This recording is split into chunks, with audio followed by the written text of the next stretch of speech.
Welcome to part 6 of the Becoming a Leader series. Let's talk about number 9 in our series, top 10 things that big hitters do. They know everyone's personal crusade, and they make sure everyone knows theirs. You can't be timid, shy, or whatever about what your ultimate goal is and expect your team to follow you. If you want to go for a national championship, go for a national championship and let everybody know that you're well aware nothing is guaranteed. The odds are always against you. There are going to be surprises along the way, but you are unapologetically going for it. And so or whatever it is that motivates you, that's important to you, so that helps people identify with you and feel like that they can relate to you and you can relate to them. If you don't, this causes you to get in sync. So what are we talking about? And you can work together. You're not only just working, going through the motions, but you can work together with passion. Wind up actually pushing each other, keeping each other honest, holding each other accountable. It's not just the leader holding accountable, but if the leader starts to slack off, their team will know the leader's motivation. The leader will know they know the leader's motivation. Know that I can't do that. I can do that. Everybody's going to know I'm slacking off. So it allows you to work in sync together with passion. And what would you say is someone's personal crusade? That would be something, number one, is ultimate. And it takes a while for your confidence to get up to where this is a big thing. But, really the ultimate thing, you have to get your confidence built up. But ultimately, your personal crusade, in the beginning, that just might be too overwhelming for you. You just want to win. You want to learn the basics. But once you get up to fever pitch, operating independently, doing great things, becoming a powerful member of the team, you're going to be driven to do the thing that you think is the purpose you were put on the earth to do. Let's look at that for a minute. Do you think you were put here for a purpose? If you believe life is not an accident, there's a plan, there's a purpose for everyone, then it makes sense that as you look at your team, you're going to want to find people who feel like at this point in time, they need to be linked in with you as the best way for them to fulfill their purpose. Now, if they don't have that, they cannot be a key member of your team. See, if they're put here for a purpose and the best way to fulfill that is with you on the team, then you're going to have their best efforts. They're going to be driving. They're going to be pushing because they're running off internal motivation. But if they have a passion, a personal crusade that is unrelated to being involved with you, they're not going to be of much use to you past doing busy work and, labor type thing, going through the motions. You're not going to be able to count on them to be a key player on your team. And as a leader, you've got to have key players on your team if you're going to develop. So you have crusade, the company has crusades, has purposes, your people have crusades. The more they line up, the more they are in sync, the more you know that you can count on people to make the effort and also not to cave in when things go wrong. See, if they're working towards their personal crusade, they are not going to quit when things get tough. When they get knocked down, they may be stunned. They may stay down for a while to recover, get the wind knocked out of it, but they're going to get back up. Now, if they're not really sure they need to be here, they have another purpose in their life that they're really excited about and that they really would rather be working on. When they run into big problems, and you run into big problems anywhere you are in life, when they run into those big problems, they're going to be the ones who quit on you, who disappear, who dodge responsibility when things get tough. You're not going to be able to count on it. So the great leaders know everyone's personal crusade, especially the ones that are key members of their team, and that gives them the confidence to know they can trust them when times get tough. So think about that as you're building your team. Let's go on to number 10. And number 10 is a great finale here. Number 10 is the greatest leaders, the ones who move to the top, they are driven. So you got to be driven to go anywhere, but they are internally driven by the greatest fact. Lots of fact, but the great leaders know the greatest fact of leadership. And the greatest fact is what? Even though, you have I, you have team, you have we, all for one for all. Even though the leader knows when you win, credit goes to the team because they did it. And they also know, the great leaders know, when they lose, the leader takes the blame because they were the ones steering the ship. They're the ones ultimately responsible for winning or losing. So when you lose, there's no credit to be passed around, so the loser takes the blame. When you lose, the smart leaders do not start pointing fingers back at their team because they know the team is not going to fight for them next time around. But they will fight for a leader that gives them cover and absorbs the blame when things go wrong. But in spite of all that, in spite of all of this, the greatest leaders know one thing that supersedes all of this. When you win, they get the credit. When you lose, they know this. They know that nothing good happens to the team unless the leader makes it happen. This is another way of saying the ultimate responsibility for winning or losing goes back to the leaders. But the greatest leaders see that clearer than everybody else. They know that, for one thing, the numbers and performance will slump unless they prevent it. Prevent it by challenges, alerting the team, calling emergency meetings, putting the attention on it.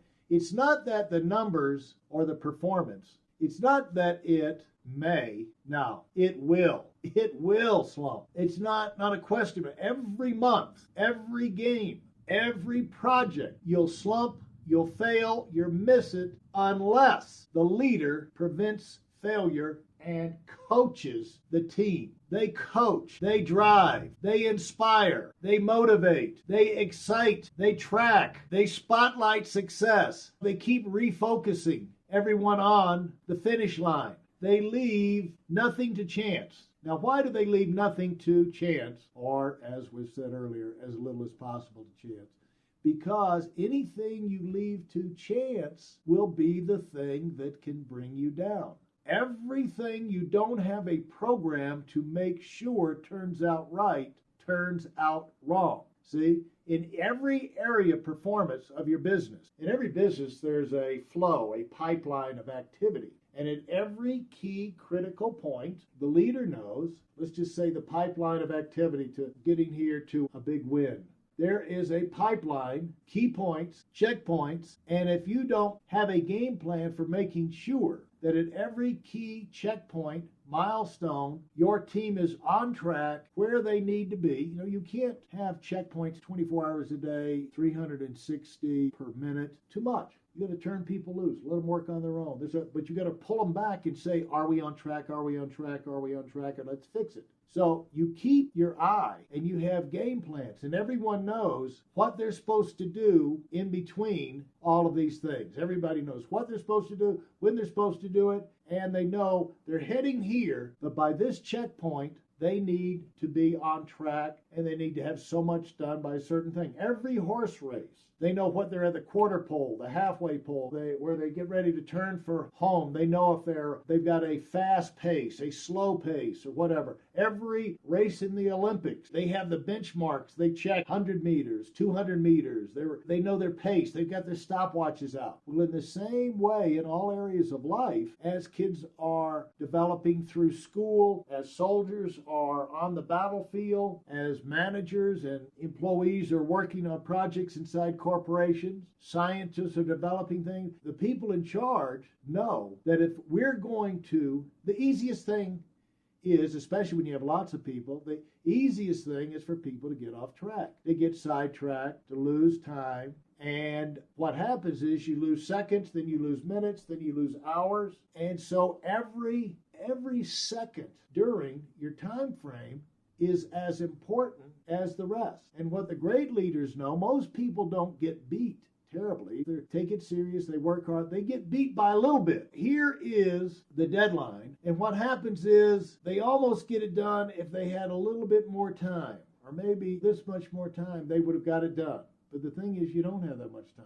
It's a race. Everything is a race in life, every project. So here's what they do. The great leaders know it's up to them to make sure their people, it's their job to keep their people from failing, from getting sidetracked. And they see their responsibility clearly. They know that they're the last resort. They're the greatest hope for the team's success. And they know their team is going to be driven by the things they're driven and they're focusing and they're selling their people on. So if they want to win, they've got to keep their focus on the things it's going to take to win, the time frames, and they've got to be constantly selling their people on. They don't want to kill them with too much information. There's small, frequent doses keeping them on track. Mainly all that they need to know is what they need to get to here. They don't need to know all of the stuff down here. See, the leader knows if you successfully navigate and get yourself to the first checkpoint, in the process of doing that, you will have also learned things that you did not know when you started here. You'll also have more confidence. You'll have confidence, knowledge, experience, and you'll be really much more better equipped now to complete the second stage. So it's a matter of pulling them through one step at a time. You don't have to over-explain things. If you have a kid starting out in kindergarten, you don't have to explain quantum physics to them. If that's their field, they do great in math, eventually they'll get into physics. But not in first grade, not in elementary school. They get questions, you compliment them, encourage them. Great question. Shows you're sharp, shows you're thinking. But right now, if I start explaining, it probably do confuse you more than would help. Let's bring that up next week, next month. Let's wait till you get to this stage, and then let's get back on that because it'll go easier at that time. Right now, we don't need to cloud your thinking. You need to knock this out because if you don't knock this out, this stage here, if you don't knock it out, then there's no reason for you to understand how this part works because we're never going to get a chance to do it. Now, for me to keep up with these things, and you'll see the bigger they get, the more successful they are, I found that the more people you get in, the bigger you get, the more successful, the more you got to delegate. And what's the problem with that? The more people, the more delegation, the more checking you have to do. Because if you don't check, who knows if they're doing a good job? So how can one person be able to keep up with more and more people, allow them to take more and more responsibility, yet stay on track?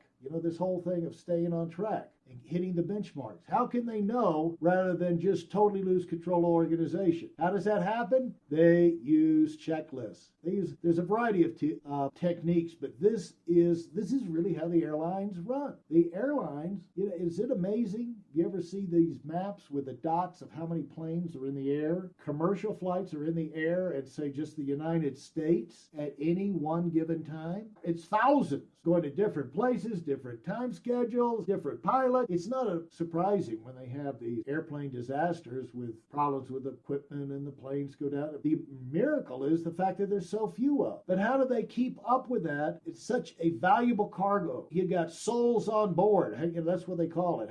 They don't say how many people on board. How many souls are on board? Well, because those are precious cargo. How do they keep up with that?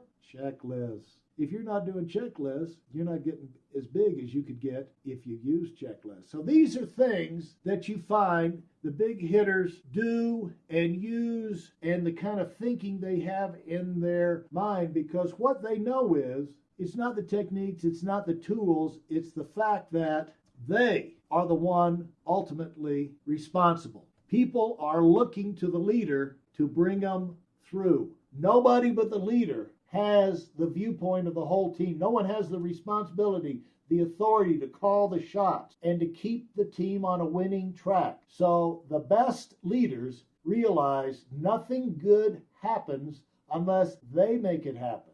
And whereas you'll always give credit to the team when you win, you know inside yourself if you did not hold their feet to the fire and do your job right, there's no way they could have won. And that's the satisfaction that great leaders know. The great leaders didn't do it, but they gave the team a chance to do it. And that's a phenomenal satisfaction. That's 10 things the top leaders do. And these things cause them, everybody starts at the bottom, but cause them to rise. Isn't that what you want to do? When they rise, allows them to stay at the top. Start using these things. it's going to make a difference in your life.